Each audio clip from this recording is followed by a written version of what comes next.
নিয়ে তার গোটা সমস্ত সাঙ্গপাঙ্গদেরকে তিনি আমার বিরুদ্ধে লেলিয়ে দিলেন। তিনি জাতীয় সংসদে দাঁড়িয়ে আমার বিরুদ্ধে বিষোদ্গার করলেন। তার সকল সংস্থা, সকল গোয়েন্দা সংস্থাগুলোকে আমার বিরুদ্ধে লেলিয়ে দিলেন।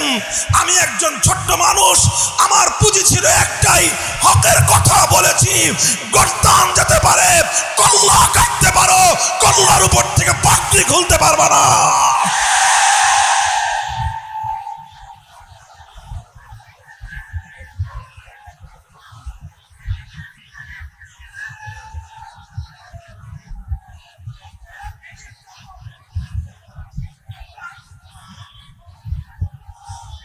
আলহামদুলিল্লাহ।